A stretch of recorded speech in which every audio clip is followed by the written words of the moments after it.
Welcome to Camp Constitution Radio with your host, Hal Shurtleff. This show is heard on WBCQ The Planet every Monday night at 7:30 p.m. Eastern Standard Time. You can also hear it on Podomatic.com. Just put in Camp Constitution Radio. That's an online, one of our social media success stories here.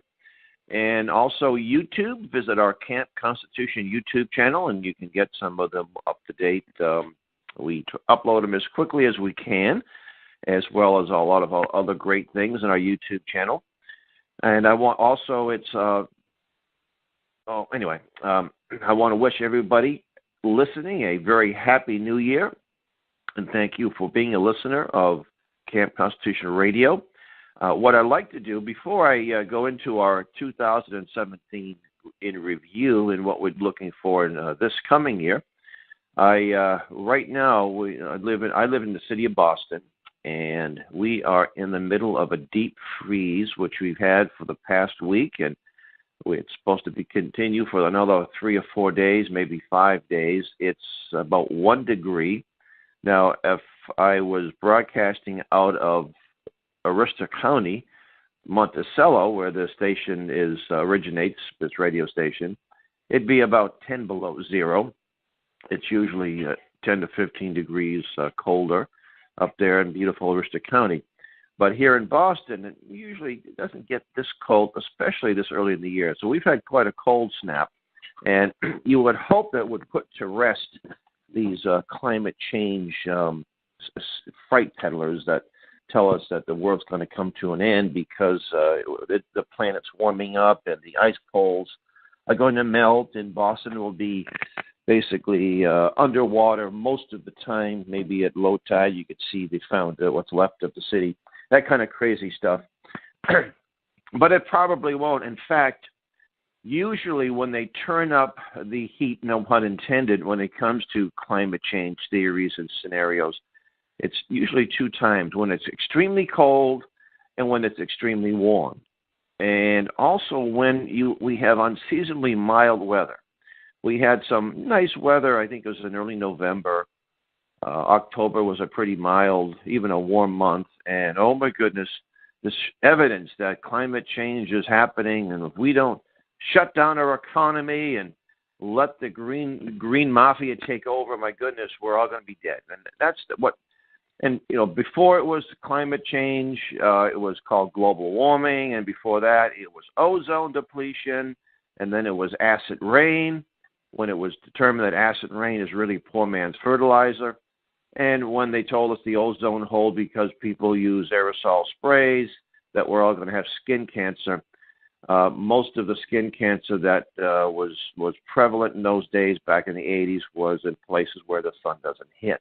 See, it was supposed to hit our skin, and the ozone is caused by the sun. And they said, "Oh, look at the Antarctic. There's a giant hole, and it's coming our way." Well, it's a giant hole because there's no sun for long stretches of period. And as soon as there's sun again, there's ozone, and it's no problem. And not a lot of people sunbathe in the Antarctic anyway. So, and I'd like to review 2017 now. I became Camp Constitution's full-time director in this February of last year, 2017. I had been a field rep for an organization for many, 26 years, and I was given what I would say was an unacceptable ultimatum, and that would be to cease my activities for Camp Constitution or leave the organization. And I chose. It was pretty much a no-brainer. And that was back in July of 2016. So from July to February, I was unemployed. The organization was I shouldn't say the organization. It's a fine organization. It's just a couple of people that didn't like the camp program for some strange reason, Camp Constitution. So I was diligently looking for employment. At the same time, we were, myself and others involved in Camp Constitution, were looking to raise the funds necessary to justify a salary for me. And anyway, I was all set to take a job, which I didn't particularly want, but you have to, do the right thing and look for a job. And I went for job interviews, and and I put a tie on, and I did my utmost. And even if I didn't particularly want those jobs, I had to have the right attitude about it. And I was all set to take a job in the middle of February. And my good friend and colleague and a person who's been a co-host on the show, Reverend Stevie Kraft, got a hold of me, and he said, Hallie, you cannot sell your birthright for a bowl of porridge. And he said that God was testing you. He tested you back when you got that ultimatum, and you did what was right, and he's given you another test. And you're going to have faith that this is where God wants you to be. And I said, you know, Rev, you're right. But he wasn't suggesting, he was telling me to do it. And I think I would have let him down if I had not, and probably let a lot of people down. We already had raised some funds, not enough to feel comfortable about, but I just said, hey, I had a peace about it. I prayed about it. I spoke to my wife, my children, and they all said, yeah, Hal, go for it. Or Daddy, go for it. And so since February, we've been able to, I've been able to do this full time and a half, and I absolutely love it. And I wanted to give you just an idea of some of the things we've been able to accomplish, most of which could not have happened if it hasn't been for people who listen to this show and support us financially or participate in the camp or help out on with our web or what have you. But first off, our summer camp, last year's camp, was the most attended camp we've had in 9 years, and we're doing our 10th camp in a little while. We had about 120 people on hand, and I think we had 94 to 96 people there for the whole week, and then we had a number of people there for a day or two, 3 days, 4 days, or just came in for a day. We had an incredible lineup of instructors. We had Alex Newman of WorldNet Daily. This was his first time he's been to camp, and this guy was so dedicated. He flew up from Florida. He came up on a Saturday. He had to leave Monday right after his class, so he didn't have a lot of time to spend. But he wanted to make sure he came up here and was able to have a good rapport with the children. And his presentation, by the way, is on YouTube, on our Camp Constitution YouTube channel. We had Larry Pratt, Larry Pratt of Gun Owners of America. Larry has been a good friend for a number of years, and he did 2 classes, and he came up from Virginia.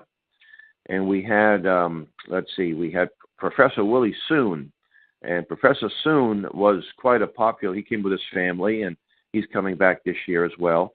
He was a real big hit with the campers and the staff. His lovely family as well.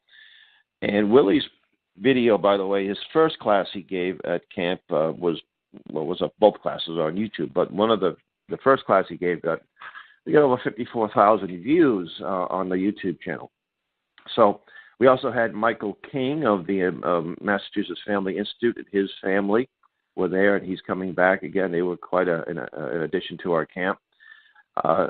And I'll be talking about, as towards the end, I'll talk about this year's camp. Our social media, we've on our YouTube channel, we're averaging about 1,000 views a day.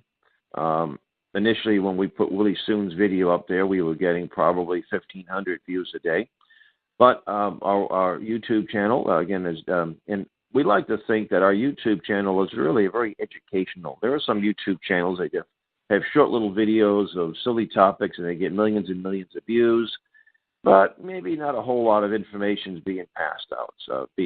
And we have most of our videos are longer in duration because we're videotaping classes, and we also attend events around the region, and we'll videotape these and put them up on YouTube. We attended the Lexington reenactment, for example, and the Battle of Lexington, and we've been uploading it for the last 5 or 6 years. And last year's reenactment, the Lexington Minutemen website, they actually embedded our video. So that gave us about 5,000 or 6,000 views that we wouldn't normally get. So I think we're doing very well with that. We're going to continue to upload things on a regular basis, and we've got things scheduled already this month to events to attend that we'll be videotaping. Also, we have a Podomatic site channel. I don't think you call it a channel, a page. Podomatic is a place where you upload audio, and we have uploaded a lot of our Camp Constitution radio shows as well as others. And we've been for conservative right is the category. We've been between 4th place and 10th place, getting a number of people who download. I think we get over 700, maybe 750 downloads where they get our shows. And when they download a show, you never know how many more people are listening to it. It could be 1 or 2. It could be they could be putting it up on their various sites. And not to think that I'm the best host or the best interviewer, but we have some phenomenal guests over the years, and some timeless shows. And we also have a Vimeo account. Vimeo is an alternative to YouTube. It's not nearly as active, but we do post things up on occasion. So, if you should give that a check. We also encourage you to subscribe to our YouTube channel. Let's see, the Sam Blumenfeld Archives. Now, I promote this all of the time, and just to give you a little background, if you're a relatively new listener, Sam Blumenfeld was a pioneer in the modern homeschool movement. Some people refer to him as the grandfather of the homeschool movement. He authored numerous books, mainly on dealing with education, but his most important, in my opinion, was his Alpha Phonics. Alpha Phonics was a simple workbook which allows people to teach others, or themselves for that matter, how to read phonetically, the way it was intended to be, the most efficient way to read, the best way to read. And also a lot of his writings, some of his books that are available in a PDF, including the Alpha Phonics, his 128 lessons on audio or video, a lot of his newsletter. He had a newsletter, a monthly newsletter. I think he did it for about 12 years. And we have all of the newsletters up there on the page, on the site, the archives. A lot of his speeches, some unpublished manuscripts, and there's a few that are quite fascinating. There's one on the JFK assassination that I think it was published not published, but he wrote it in the mid-'60s. He did a speaking tour on the subject, and he also had an unpublished manuscript. He actually gave me the rights to it 4 or 5 years before he passed. It was entitled "How the Communists Created the Neo-Nazis," or the far right in the United States. It was mainly about George Lincoln Rockwell, and we've received over 2 million views. Now that doesn't mean 2 million people. That means I don't know how many thousands of people have went to that site and have looked at each view as something they look at the archive. So someone could look at all of his newsletters, and that might be 1,000 views in one person. But nevertheless, I think we've come a long way with this. It's quite a resource for homeschoolers, for historians, for researchers, for archivists, for people who are trying to, don't want to do a term paper and need some research. There you have it. And I'm very, very excited about that. I have to thank our camp newspaper editor, Mr. Mark Affleck out of Pennsylvania, and Eric Conover, who's the webmaster. But they put this together. It's a very great resource. And Sam had left us his library and his will. And I said to Sam that I will, we'll do our utmost to make sure that generations to come will be influenced by your important work. Also, the Phyllis Schlafly Center, a lady out in California who's affiliated with the Phyllis Schlafly people, she noticed that I was selling some of Sam's books. Now, these weren't rare books, or these are just certain books in his library. He actually told me to sell them to raise money for camp. And he said that, anyway, this lady, Priscilla Gray, got a hold of me, and she said that the Phyllis Schlafly Center would be interested in housing and displaying some of his works. So we've already sent a couple of boxes of materials, and we're going to be sending some more as time allows. And we're very excited about the fact that there will be a permanent presence there of Sam Blumenfeld. We also we do plan to have the possibility of a learning center in the greater Boston area. It'd be sort of like an appointment only, homeschooling, doing some historic tours. So not something we won't announce until we, but we're kind of excited about the potential there.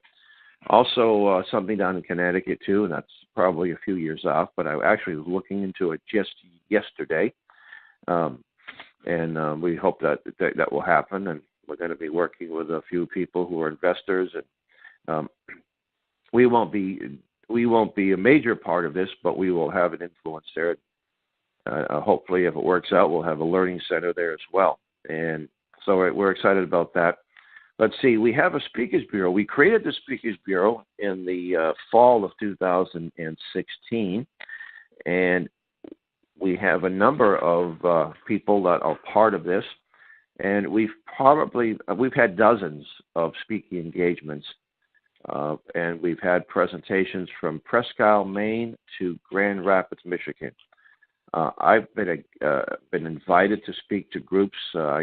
I could bore you. I could just keep going on how many different places. Tea party groups, an occasional Rotary Club, homeschool groups, and others, Oath Keepers. And some of our instructors have also been doing speaking engagements on behalf of Camp Constitution. So we're very happy about that, and we don't see any. We see that we're going to be probably getting more. We have Reverend Stevie Kraft, and Reverend Stevie Kraft is his topic is he does a great job on morality and freedom and the faith of the founding fathers. We have Dr. Duke Pesta, who is a top expert on Common Core.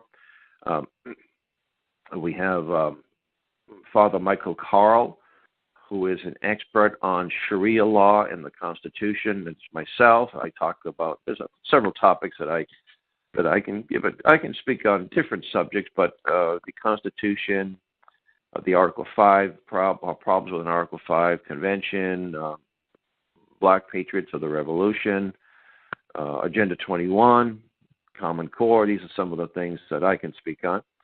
And Mrs. Catherine White, who's a constitutional expert, she teaches on the subject. She's a lady who lives in Lexington, Massachusetts. And we do plan to add speakers. We also might bring in a guest speaker. We had Robert Brown. In fact, let me get into the Article 5 issue, so it kind of dovetails. Robert Brown is the creator of the video series, The Constitution is the Solution. And thanks to one of our supporters, he covered almost all of his expenses. He flew him in, put him in, he did spend some time in a relative's home, but covered his hotel expenses. And he was able to give, he gave 3 evening presentations, and he gave 2 presentations at a luncheon attended by state legislators, 2 press conferences, and 2 in-studio radio shows. And in the wake of that, and we're not the only organization opposing an Article 5, but I like to think, at least in New Hampshire and Maine and Massachusetts, that we're sort of a catalyst. Those 3 states had resolutions calling for an Article 5, and none of them were passed. We still have to repeal the one in New Hampshire, but nevertheless, I think we're gaining some ground in that. In fact, in New Hampshire, the last cycle, the resolution passed the committees by a pretty fair margin. And last year, they were defeated by the similar margin. So I think that our impact, that our presence there made a big difference. We also had some what we call Article 5 outreaches, where we visit the state capitals and distribute literature to the elected officials. And we did this in Massachusetts as well as Lansing, Michigan. And that was the first time we did it in Michigan.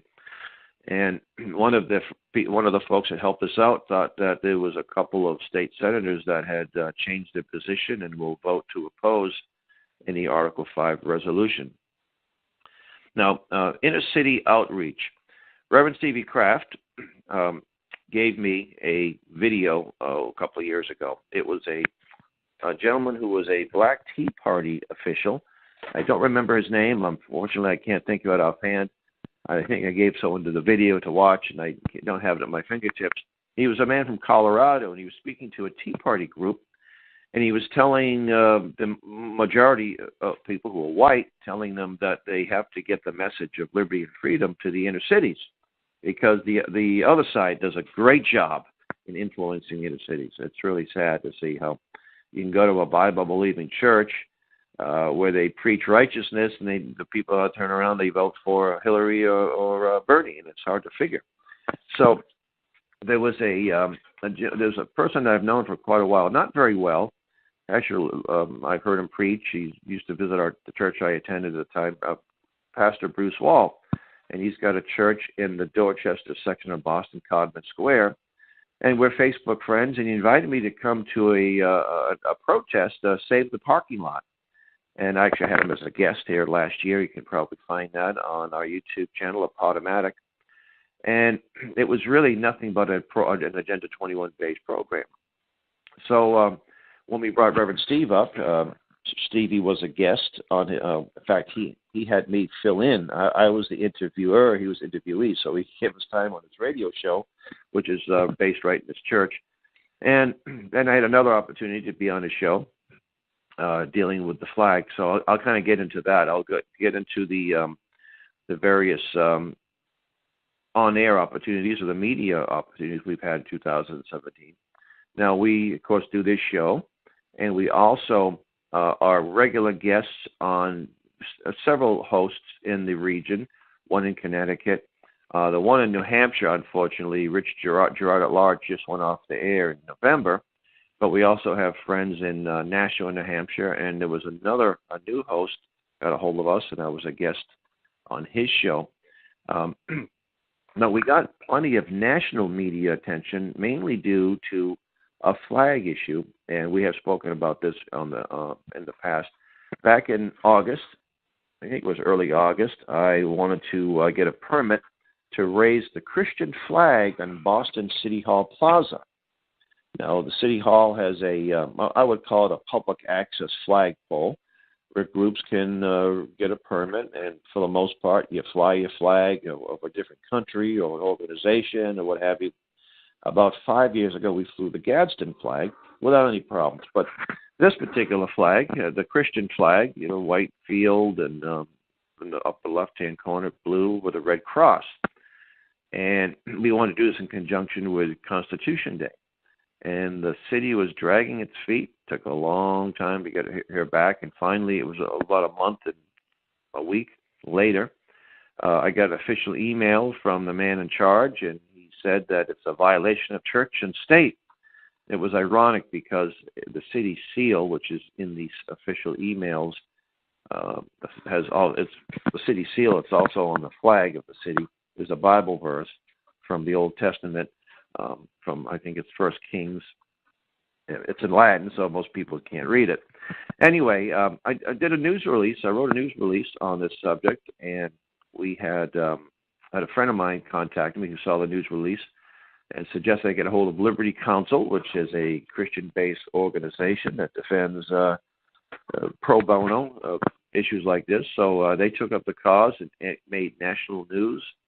We had, WorldNet Daily, a front page article, a front page story in the Boston Herald, and a follow-up editorial. Then it was a follow-up article as well. So 3 articles there between editorial and 2 articles. We had WorldNet Daily, as I mentioned before, AOL, and many, many other, mostly online outlets covered the story. And then thanks to Professor Willie Soon primarily, but probably Alex Newman and our friend Dan Badandi, who used to be a reporter for InfoWars, I was able to be interviewed by David Knight on Real News. That was in October. And that's carried on radio all over the country as well as simulcast on YouTube. And we also have that on our YouTube channel. That interview lasted about 20, 25 minutes. And Dave Knight's a really solid guy. I really enjoyed that interview. We invited him out. We invited him out to come out to camp next year. So we'll see what happens. This year, I should say. So we'll see what happens. I hope it works out. Also, what really happened with Michael Rivero. He's based out of Hawaii, which is a good place to be a day like this in the Northeast. But his show, is carried around the country, and we had a presence there. I know his big issue is education, and when I was talking about the Blumenfeld archive, I think just as we were on air, there was a number of people that went to the archive, signed up for the free access to it. So we were excited about that. So that was a really good. And the lawsuit has yet to be officially filed, and I'm waiting to hear from the folks there at the legal counsel group, and hopefully that will generate more interest. So let me get now into 2018. Our summer camp scheduled for August 5th to the 11th. We've already lined up some excellent instructors, including Mrs. Chris Ann Hall, who has been to camp in the past. She couldn't make it last year due to conflict. I think there was a health issue and someone in the family. Professor Willie Soon is returning with his family and his mother-in-law. So we're excited about Willie's presence there again. And Dr. Duke Pesta. Dr. Pesta, as I mentioned earlier, is one of the top experts on Common Core, and he'll be there for a couple of days giving a class on not only Common Core, but also college. And this will be geared to the parents, what to look for and what to avoid and so forth. He did an incredible job on this one.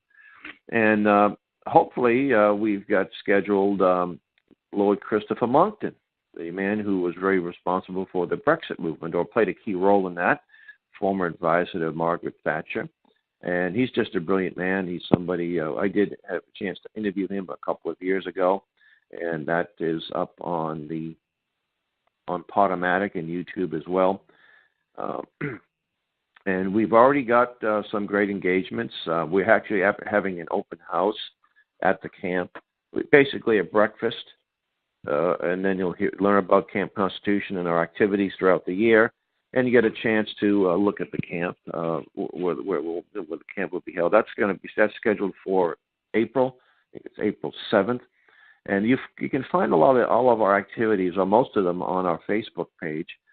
We're going to be attending an event in Connecticut in a few weeks. I'm doing a presentation on Agenda 21 in a few days up here in the Boston area, and we've got a lot of things scheduled, a lot of things planned. And we'll be doing oh yes, I did mention the homeschool in our information tables. When we do information tables, it's not just about trying to get people to come to our camp. That's just a small part of it. It's part of our outreach, where we want to teach people about the Constitution. At the same time, they need to learn about the threats facing our Constitution and our nation. Things like the Article 5 Convention, Common Core, the UN, Agenda 21, and many other things, morality issues, the drug issue, opioids, and so forth. So those are